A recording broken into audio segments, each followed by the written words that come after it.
Darwin Platform Group of Companies is one of the fastest growing diversified Indian conglomerates with global footprints. It is setting up offices globally and tying up with companies across the globe from multiple sectors. The company has ventured into real estate and construction, stockbroking and finance, arms and ammunition, mining, airlines and many other sectors.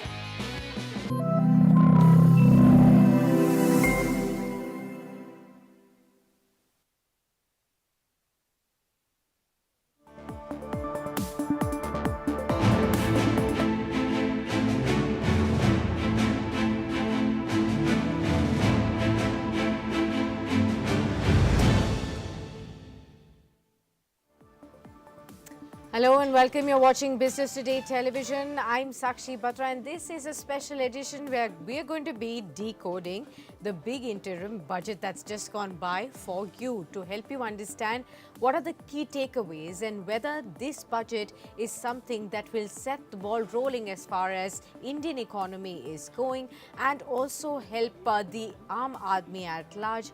I'm now joined by Sandeep Junjunwala, partner Nangia Anderson. Sandeep, very good evening. Good to have you with us on Business Today Television.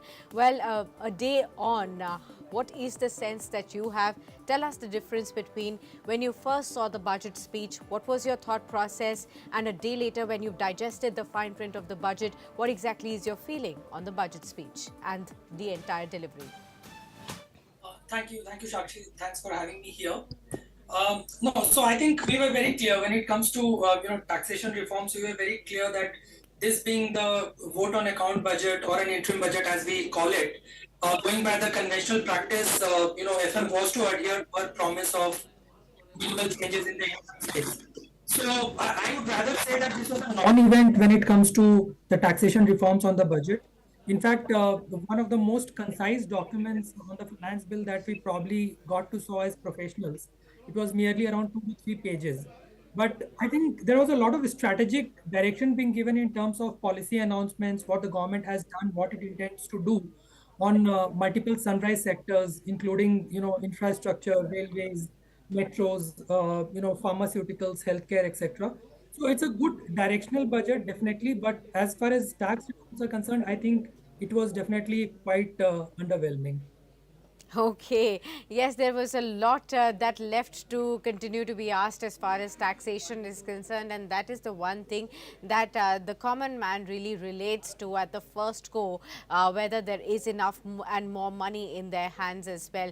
You know, the one thing that has been struggling, the government has been struggling with over the past few months or so is how to revive the consumer buying and the sentiment, especially when it comes to the rural economy, and perhaps why that was why there was an ask on taxation that there should be at least look at how standard deduction limits could be increased perhaps, or by some way or the other some more money in the hands of the people should have been kept. How do you think the government will now be addressing that missing part? Not immediately, as I said, Sakshi, this being the interim budget, but obviously whenever the next government comes up, they will have to present a full year budget, which will be presented in July, around July of probably this year. I think the ask were many as far as individual taxpayers are concerned. I think there are a lot of pre-budget recommendations that in any case goes to the finance ministry as a practice before the budget, and this year was no different. Given the rise in inflation, there has been an ask on the revision of the standard deduction. I think most of the perquisite valuation norms under the income tax rules, they have not been revised for quite a long time now. Multiple decades have passed by, but those amounts have not been touched. So definitely there is a need to relook at some of those considerations like the limits to ATC, ATD, which is around the medical insurance premium.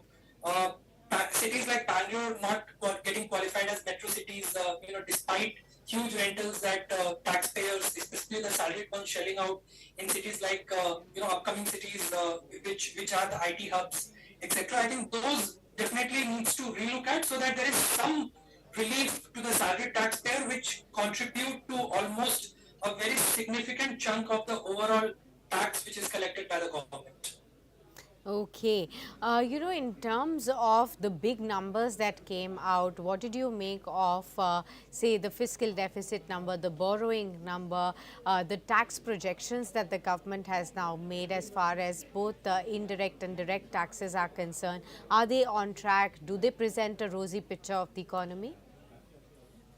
I think finance minister in her budget itself, she mentioned when she came to the part B discussion of her speech, she was talking about the increase in the number of tax filers over a year, and I mean we know that, right? I mean, based on whatever reformative measures that the government has taken in the last few years, the number of tax filers has increased almost 2.5 times. There is a huge surge in both direct as well as indirect tax collections. GST collections have kind of crossed its overall highest collection twice by now. I mean, in the one fiscal year itself. So I think this have definitely been very laudable achievements when it comes to the tax reforms. I think as far as the fiscal deficit and other macroeconomic indicators or statistics are concerned, I think definitely all of them look to be on track given the overall global macroeconomic picture in which the entire world is into. Definitely, India is looking very optimistic and positive and going towards the right track. Sandeep, with the proposal to withdraw the disputed income tax demands up to 25,000 rupees for the period from FY 2009-10 to yeah, and about 10,000 rupees for 10-11 period as well. How would you really look at this? What would be the exact impact, and who are the people who's going to be impacted by this? Could you explain this a little? Sure. So see, Jakshi, the amount itself, as you said, sounds quite nominal. It says 25,000 up to, financial year 10 and then 10,000 for the period 11 to 15. So per se, the amount itself looks very nominal given that we are talking about, the tax demands which are almost more than a decade old. So we need to understand that probably the objective here was to, give benefit to the smaller taxpayers where the demands are, very petty, small, non-verified, and maybe the government machinery doesn't want to invest its time and efforts in terms of recovery of those kind of demands. So this will definitely bring up some ease of living and convenience to the smaller taxpayer where some of these demands have been lying unattended or may not have been settled for quite a long time. But we will have to wait for some kind of official communication because there are a lot of ambiguities around it. While the finance minister said that this is about direct tax litigation. Now, would direct tax litigation also mean that this will cover wealth tax, gift tax related litigation as well, or will it be only related to the income tax demands per se? So there are a lot of open areas, I would say, or ambiguities rather, which probably needs to be clarified. But the overall intent, as I said, maybe to be focusing towards some of these small petty litigation where maybe it's not worth an effort at this point in time to look at. Okay. Sandeep, like you mentioned that, all eyes will now be on the upcoming budget since this was largely a status quo, no surprises budget. Although most of the experts do say that it continues to be on the growth path because nothing, detrimental at least has been taken and everything has been maintained as status quo and on the positive side, if at all. But in the upcoming budget then, what would be the larger, expectations this time around? Like you pointed out, because of the interim nature of this budget, not tax changes were not done, be it on the direct or the indirect side. But upcoming budget, what is the clarity that you would want to seek from the government? See, we can probably bucket this into two parts. One is, say, from an individual's perspective. So, individuals definitely would expect some more, benefits coming in from the government. Say, for instance, if at all the tax slabs could be further made, a more lenient, wherein, whatever revision was made in the last new tax regime, if they can again tweak around the slabs to, exclude some more taxpayers or at least give benefits to the smaller earners when it comes to salary income. There is definitely a need to relook at some of these ATC, ATD kind of deductions because the amount looks quite paltry in terms of the overall inflation that we are, going through. Say, for instance, under ATC, the overall benefit that a salary taxpayer gets is, 1,50,000 rupees, which in itself is quite low.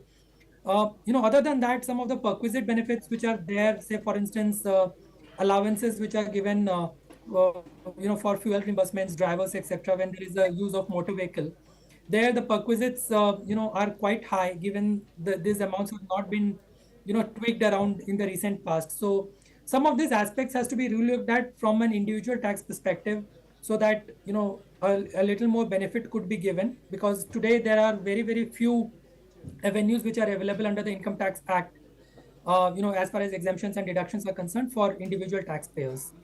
Now, as far as corporate taxpayers are concerned, I think more or less, the government has aligned the tax rate with the global tax practices, the global best tax practices, and the rates which are there in many more developed countries.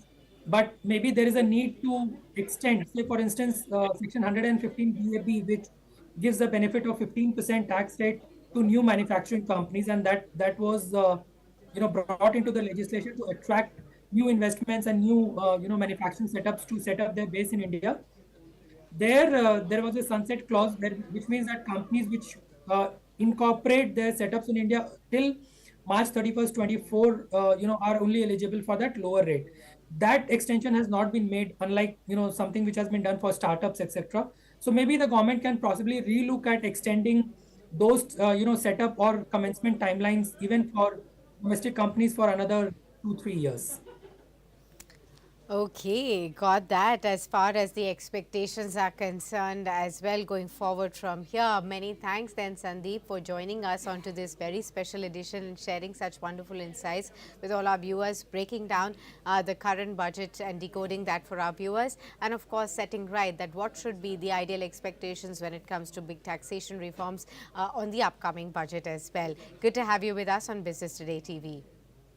All right, and with that, we wrap up this very special conversation. But remember, Business Today Television is the destination that you need to continue to watch in case you're interested in all the buzzing business news and the stock market coverage as well. So don't go anywhere. A lot of action follows up next for you.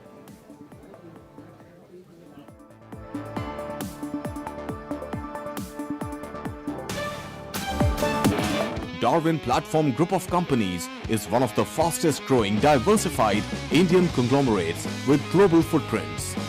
It is setting up offices globally and tying up with companies across the globe from multiple sectors. The company has ventured into real estate and construction, stockbroking and finance, arms and ammunition, mining, airlines and many other sectors. In today's rapidly evolving business environment, when risk is omnipresent, managing risks is no longer just about ticking a few boxes. Businesses need to maintain a panoramic view of risks to stay ahead of the curve. Join us to explore how organizations can rethink risk to unlock new possibilities and become fit for future. At PwC presents De-Risking the Future in collaboration with Business Today.